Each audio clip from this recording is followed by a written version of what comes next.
Situações que chegam ao nosso conhecimento são as situações graves e que demandam uma intervenção imediata.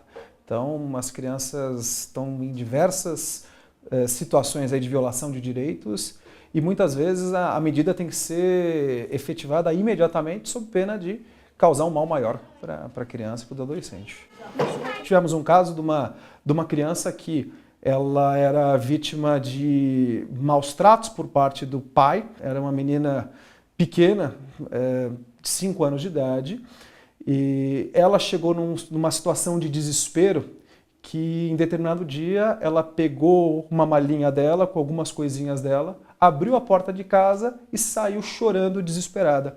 Ela chegou até a esquina ali próximo da casa dela, encontrou uma senhora e começou a desabar de choro, desesperada, pedindo ajuda. Aquela pessoa, que era uma total desconhecida dela, se compadeceu da situação dela, levou aquela menina que relatava ali os maus tratos físicos que ela e a mãe sofriam, levou aquela menina para atendimento no conselho tutelar e ela foi encaminhada para a delegacia e depois o caso veio até nós e nós acabamos tendo que acolher essa criança porque a mãe, infelizmente, naquela condição, não tinha condição de proteger adequadamente a sua filha.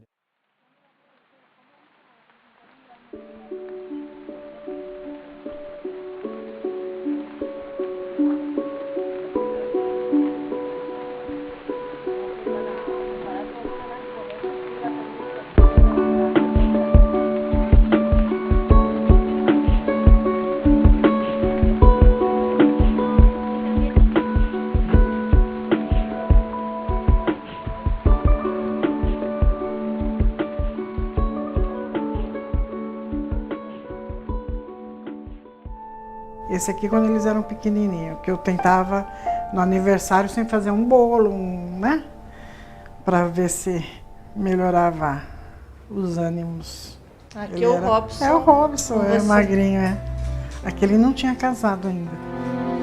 Esse daqui é o Rodrigo, é o mais novo, que agora está com 36 anos.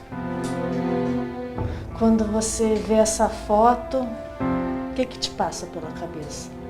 Ai, que foi uma vida perdida. Eu era uma menina, 16 anos. Perdi minha juventude toda. Tinha tudo para ser uma família feliz. Infelizmente não deu. Mas o Robson hoje está bem, ele mora comigo, né, Robson? Quantos anos os seus filhos tinham na época que você separou? 18, o mais velho, e 5 o menor. Meu pai tinha uma habilidade imensa em fazer o terror psicológico. O que eu lembro do Convívio em Família é sempre de destruição, de medo, de coisas quebradas. Por exemplo, dia de Natal, a mãe montava a árvore de Natal, com aquele carinho de mãe, né, com 4 filhos, 3 filhos na época.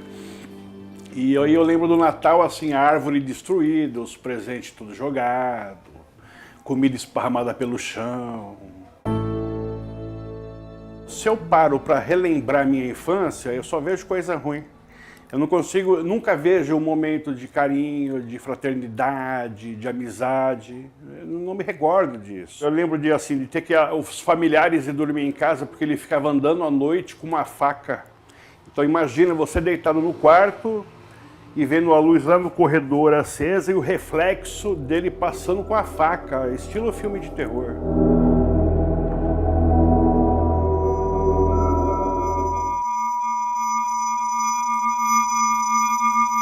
Uma agressão que ele fez com a minha mãe, que a minha mãe ficou hospitalizada e ela voltou do hospital parecendo uma múmia, toda enfaixada, engessada, o corpo inteiro, da cabeça aos pés. Ele bateu na minha nuca com um revólver, abriu a cabeça, né? Assim, começou a sair muito sangue. E ele, segurando o meu cabelo, ele percebeu que tinha sangue. Ele me levou para o chuveiro, me arrastou para o chuveiro. Ele estava com uma arma na mão. Então ele botou a arma em cima da mesa da cozinha, botou as balas da arma do lado e falou assim: hoje eu vou matar sua mãe e seu irmão. se referindo ao meu irmão mais velho. E entrou no quarto para bater nela. Aí a minha atitude, como eu vi naquela situação, foi pegar as balas do revólver e correr para a rua. E eu catei as balas do revólver e corri para casa de um colega de escola, contei a situação para os pais e tal. E eles acabaram me acolhendo naquela noite, né? E eu, na minha cabeça, eu tinha salvo a minha mãe porque eu tinha carregado as balas. Mas ele usou o revólver para bater nela de coronha e quebrou ela inteira com o revólver. Corri em direção à rua onde meu filho mais velho estava chegando e me levou para o pronto-socorro. Ele e um amigo dele lá da frente, que tinha um carro. E ele ficou dentro de casa. Um dia eu acordei de manhã para ir para a escola, educação física, que na época tinha. Eu ia cedinho e eu lembro da minha mãe sentada na cozinha tomando café. Ela me chamou e falou assim: filho, se um dia a mãe for embora, você perdoa a mãe? Isso nunca vai sair da minha cabeça. E eu, moleque, falei: ah, mãe, tá. E fui pro colégio. Quando eu retornei, ela já não estava mais. Quando eu decidi de ir embora, não foi que eu fui embora no mesmo dia. Levou um tempo, uns dias. Então eu falava para eles: se eu for embora, vocês vão estudando que eu volto para buscar vocês. Sabe, sempre jogando alguma coisa assim. Mas não foi nada disso que aconteceu depois que eu fui embora. A agressão ficou focada nos filhos, totalmente nos filhos. Então eu saí de casa com 13 anos de idade. Fui morar nas ruas, morei nas ruas por quase 2 anos. Comia comida do lixo, dormia embaixo de caminhão parado, cometia pequenos furtos para poder comer, literalmente na rua. Eu vim ver só depois de 4 anos. Eu não tinha visto nenhuma vez mais ele. Não tive mais contato com meu pai, a gente não sabia o paradeiro da minha mãe até então. Eu fui para Araçatuba. Outra cidade. E mesmo assim ele procurava minha mãe, minhas irmãs, e falava que ele ia me matar. Ou que ele tinha me matado e jogado no rio para fazer psicologicamente o terror psicológico. Logo depois, a minha mãe, acho que depois que conseguiu se estabilizar, ela veio em busca dos filhos, começou a procurar. Tive um breve encontro com a minha mãe, mas eu estava revoltado, eu não quis ficar com ela, voltei para as ruas e continuei. Não existia família ali. Eu só tinha os filhos, mais nada. Tanto é que quando eu tinha meu filho menorzinho, eu estava dando de mamar e ele me deu um tiro. Um tiro de revólver mesmo. É que não pegou, não sei se o Robson lembra disso. Pegou lá no azulejo da casa e, sabe, ficou aquilo.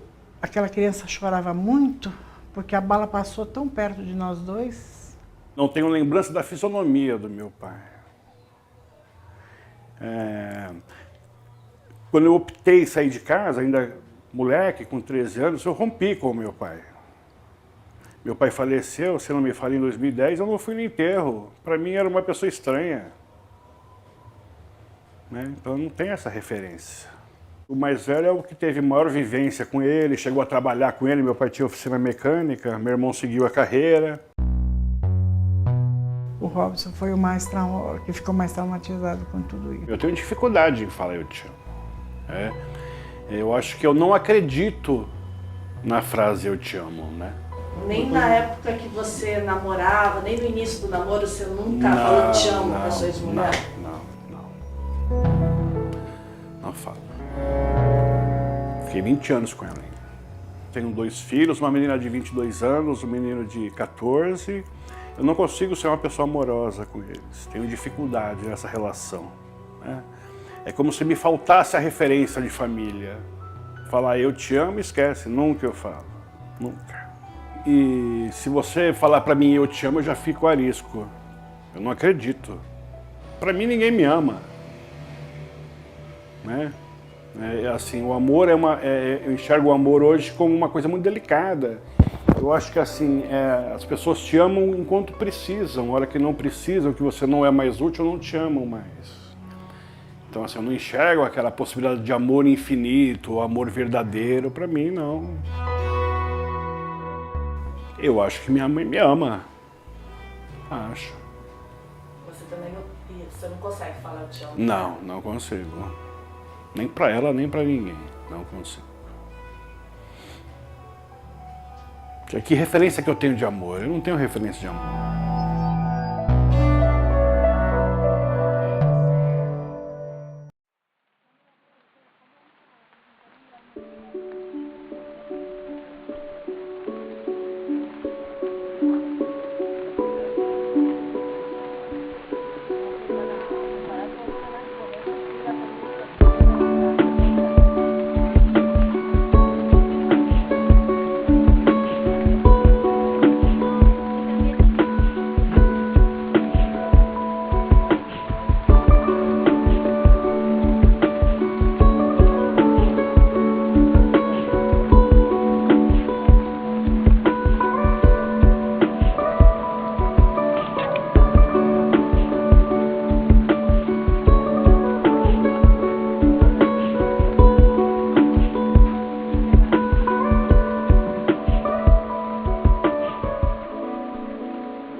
Boa noite, pessoal. A gente vai estar apresentando para vocês um trabalho sobre violência contra crianças e adolescentes. A entrevistada vai ser a Carol Godoy. Prazer, Carol. Eu sou o Bruce, um dos integrantes. E para iniciarmos, a primeira pergunta seria: quais são os impactos psicológicos causados nessas crianças após sofrerem a violência? Oi, Bruce. Então, em relação à sua pergunta, os impactos, né, das crianças que sofrem violência são inúmeros. A gente não tem como dimensionar quais serão os impactos ao longo da vida, né, e quanto tempo eles vão perdurar para essa criança, certo? O que a gente comumente vê são crianças que ficam inseguras, ficam medrosas, com autoestima baixa, né, e isso pode durar o tempo que aquela criança tem a capacidade de resiliência para solucionar aquelas consequências diante da violência que ela foi exposta. O que a gente consegue entender naquele momento em que a criança foi exposta à violência é como a gente vai trabalhar a resiliência dessa criança e como a gente vai melhorar essa criança nessa capacidade de resiliência para que ela tenha cada vez menos impactos na vida dela em relação àquela violência que ela sofreu, certo? Então, normalmente, os impactos maiores na vida das crianças são a partir do momento que ela entende e se conscientiza daquilo que ela sofreu, né? Principalmente na violência sexual. E aí, o que acontece? A violência em si, né, física, psicológica, sexual, todas elas têm um impacto significativo psicológico na criança, né?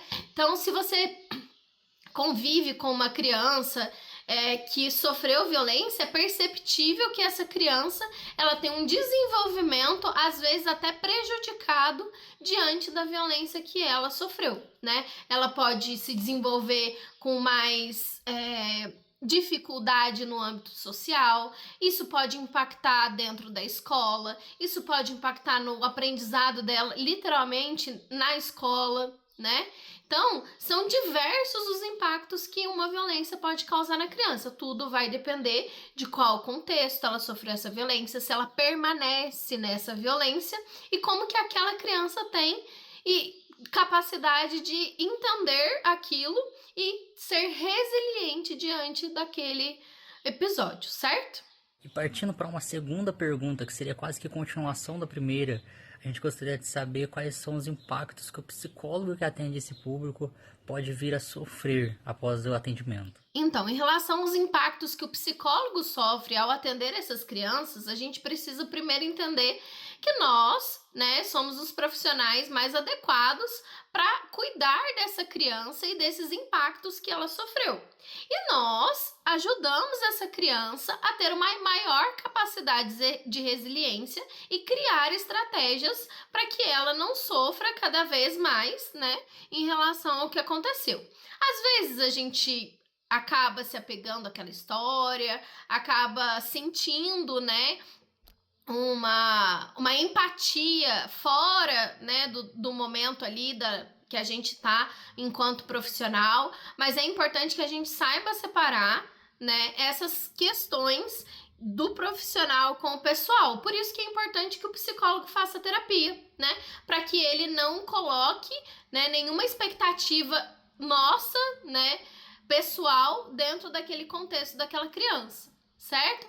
A gente vai ter questões que a gente vai saber lidar melhor, a gente vai ter coisas que a gente vai saber lidar melhor, vai ter casos que vão mexer com a gente um pouco mais do que outros casos, sim, porém é importante que a gente ainda entenda, enquanto profissional, a gente não pode levar a nossa vida pessoal para dentro do consultório, certo? Oi, Carol, tudo bem? Eu queria que você explicasse um pouquinho pra gente também sobre como que funciona esse processo de acolhimento e de intervenção de crianças e adolescentes vítimas de violência. Obrigada. Em relação ao acolhimento e as intervenções relacionadas à criança com violência, né? A gente tem os atendimentos que, se o caso, né, chegar até o CREAS, né, o Conselho Tutelar, a gente vai fazer através do SUAS, né, que o CREAS vai acolher essa família, né, e para tentar reestruturar essa família para que esse contexto de violência não aconteça mais, certo? E no consultório, esse contexto de violência que a gente possa perceber ou que seja trazido através de algum dos genitores, de algum parente, né? A gente vai trabalhar com o ouvir, né, dessa criança. A gente não vai questionar essa criança do que aconteceu. A gente vai deixar ela o mais confortável possível para que ela consiga falar do episódio que aconteceu, essa violência, né? E a gente trabalhar essa criança para que ela seja capaz de lidar com as consequências e com os sentimentos relacionados a esse episódio. Então, o processo de intervenção dentro do consultório normalmente é o que a gente faz com outras crianças que tenham outros problemas, né? Que é ajudar a criança a criar estratégias para se sentir melhor, ajudar a criança a ter uma capacidade maior de resiliência e entendimento dos seus sentimentos, certo? Em relação ao CREAS, por exemplo, que é o Centro de Referência Especializado em Assistência Social, que trata, né, dos casos onde o direito já foi violado, e aí a gente atende crianças vítimas de violência, de diversos tipos, né, de violência, a gente trabalha num contexto um pouco mais orientando aquela família, ouvindo aquela criança, né, e orientando aquela família para que ela se torne cada vez mais funcional para aquela criança, certo?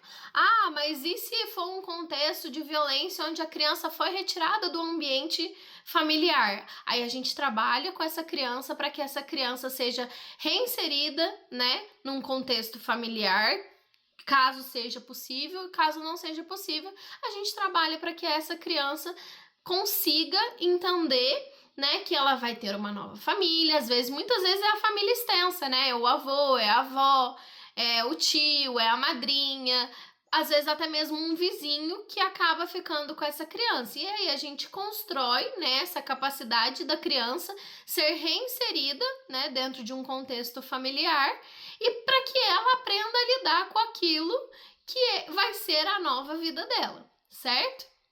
Olá, Carol, tudo bem? Carol, conta um pouco pra gente qual a importância das denúncias e da rede de proteção como Conselho Tutelar, CRAS, CREAS, escolas e outras instituições?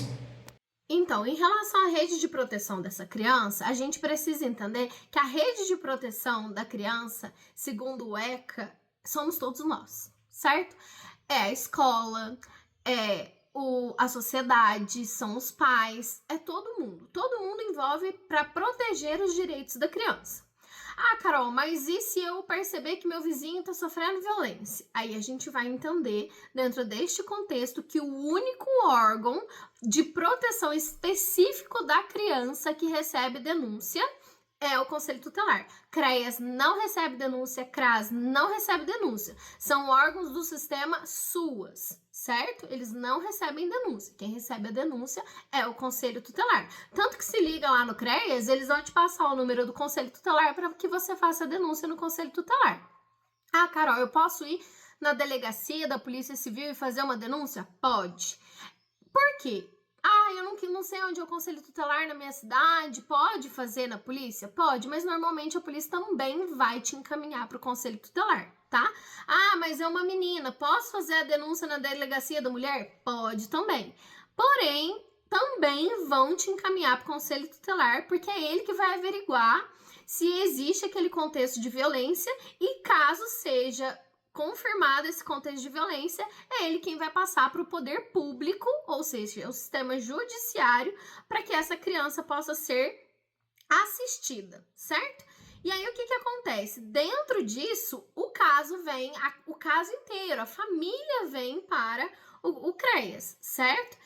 Lá a gente cuida dessa família para que ela se torne cada vez mais saudável e funcional para que a criança conviva, né, dentro do seu contexto familiar. Tá? A gente cuida dentro da situação de violência, o quão a gente vai orientar, né, a família de forma geral para que esse contexto melhore e fique mais saudável, tá, para aquela criança.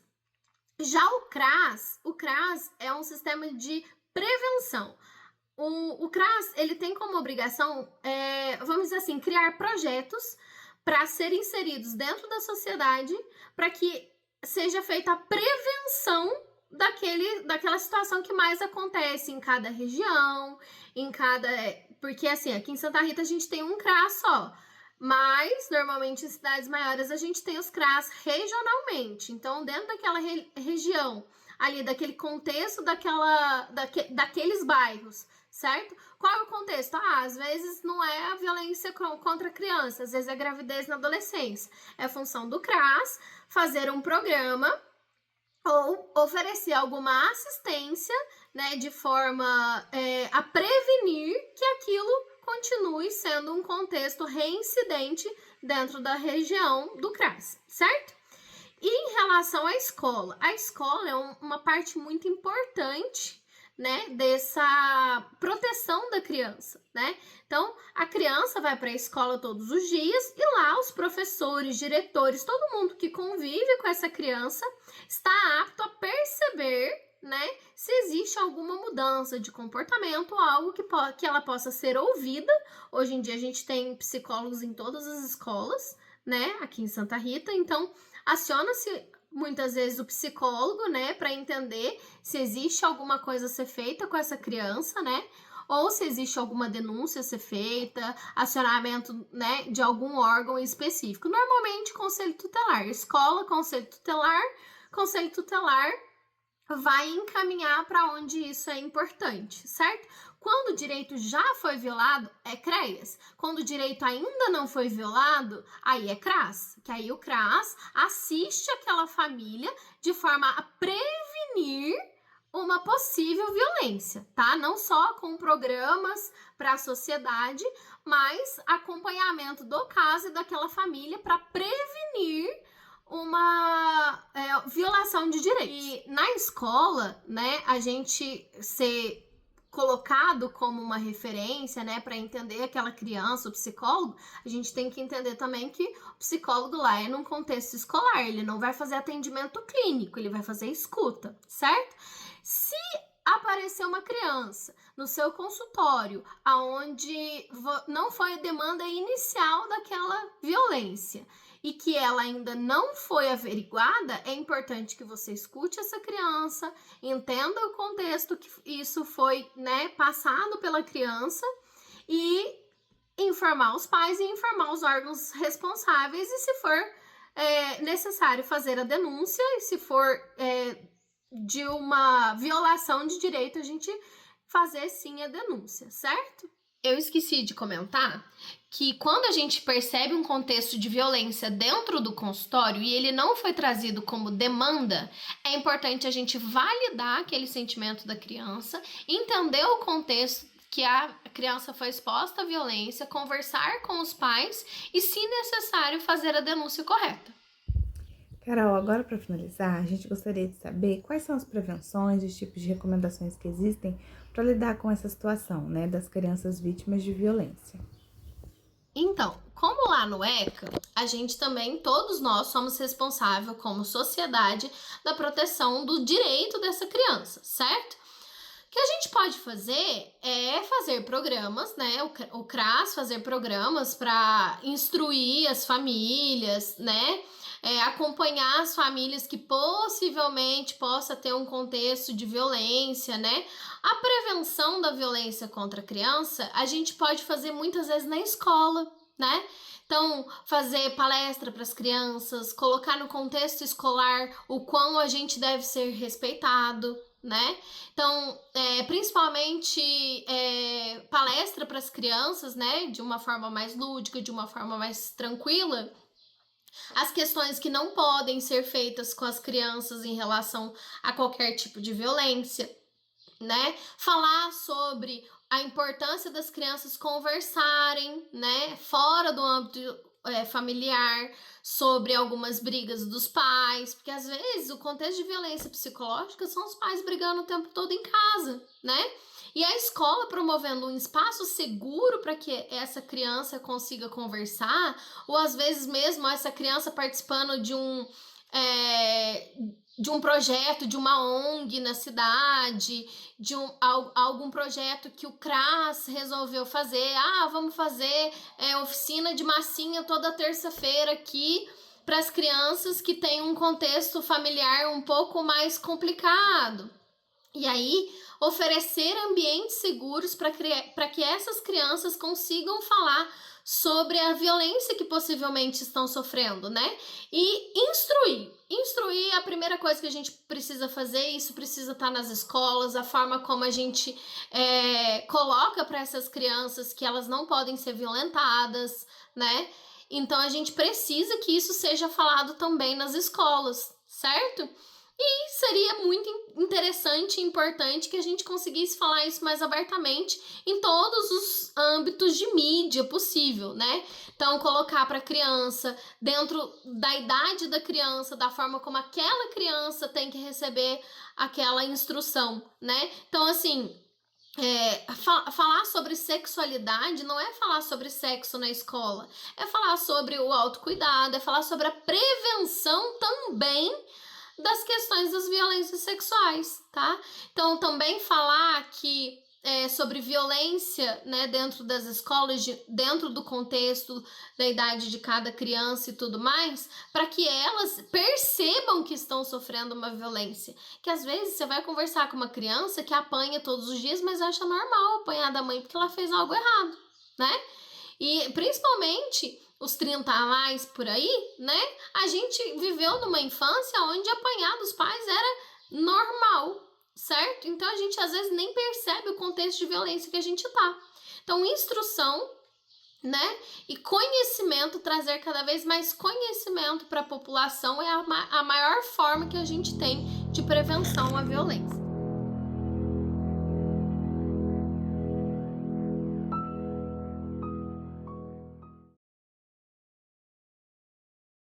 No Brasil, a questão foi abordada pela primeira vez em 2012. Uma pesquisa do IBGE apontou que 42 mil mulheres foram assassinadas no país em 20 anos. E como 70% desses crimes aconteceram na casa delas, o número de filhos expostos a essa violência é praticamente incalculável. O estudo indicou ainda que crianças que acompanham atos de violência podem se tornar futuros agressores. Eu entendo que a violência, ela não é só física, ela pode ser psicológica e emocional. E por isso, eu entendo que um homem que pratica violência contra a sua mulher, necessariamente pratica violência psicológica e emocional contra seus filhos.